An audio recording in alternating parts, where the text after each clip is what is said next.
Hello there and greetings early on this Monday morning. Now you will have noticed that I'm on my own, no Sue today. That's because, as I've mentioned before, she doesn't have the word early in her vocabulary. And if you listen very quietly, you might just hear the sound of her snoring away coming down to your ears. But anyway, there we go. I'm wearing today my Vulcan Science Academy t-shirt. One of my early TV heroes was Mr. Spock, and it's been suggested that in these days when we're not allowed to shake hands or make physical contact, that we could use Mr. Spock's greeting, which is live long and prosper. Apparently not everybody can do that, so maybe you want to try that. Live long and prosper. And that's my prayer for you today. God bless you. So I said yesterday, didn't I, that I would tell you a little bit about my call to the ministry. And it just so happens that as I was going through some of my old files and what have you, I came across this. Signs and Wonders and Church Growth. John Wimber. This was a conference that I attended at the City Hall in Sheffield back in 1986. It was an amazing experience for me, a life-changing experience actually. Now, I don't know whether you've heard of John Wimber. He has had such a profound influence on church and the way we do things, and so many people's lives no longer alive. He died a few years ago. He was a gifted musician. He was a member of a group some of you will have heard of, the Righteous Brothers.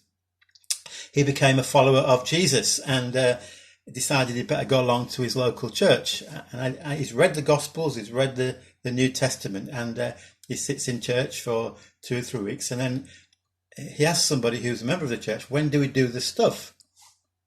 And the person said, what do you mean?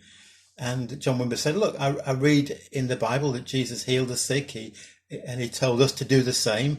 And in Acts, it talks about many miraculous signs and wonders. When do we go out and do the stuff?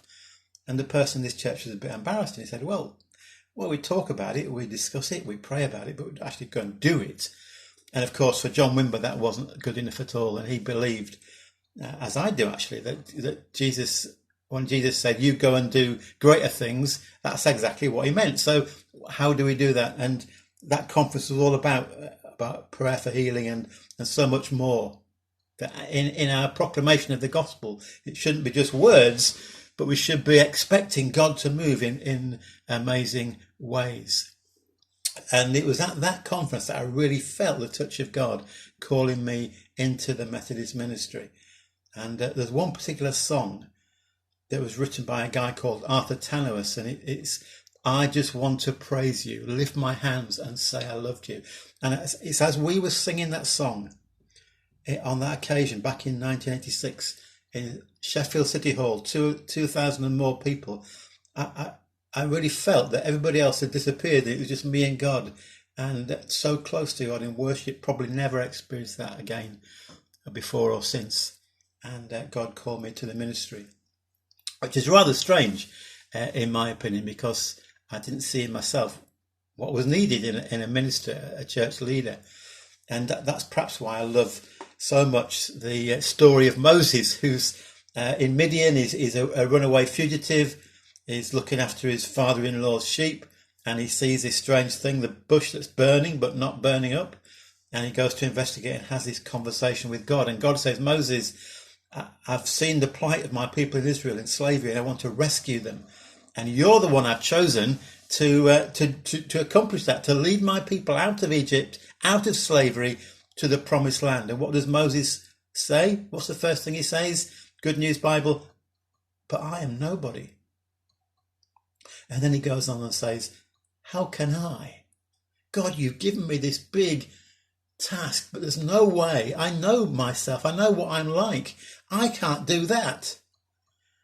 And there's a sense in which that's exactly how I felt. How could I be a Methodist minister? In fact, when I first went into circuit in the village of Norton-le-Moors, I led a ladies' meeting, and I asked them, a bit dangerous question this, what qualities would you look for in the perfect minister?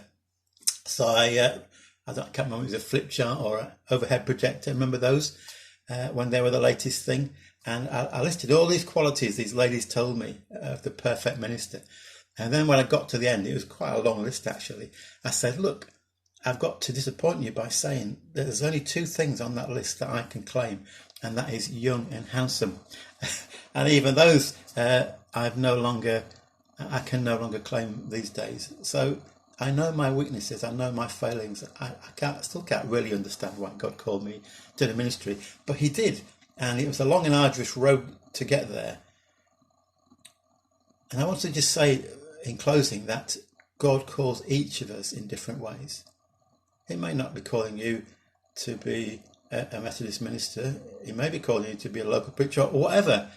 He may call you to be a friend to that lonely neighbour, or it could be anything, but God calls each of us. The important thing is we're listening and we're ready to be obedient, as Moses eventually was.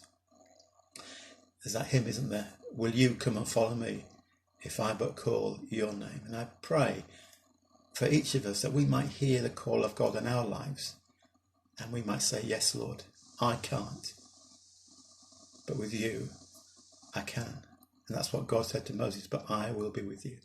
And that's what he said to me too. So God bless you. Hope you have a fantastic day. Live long and prosper.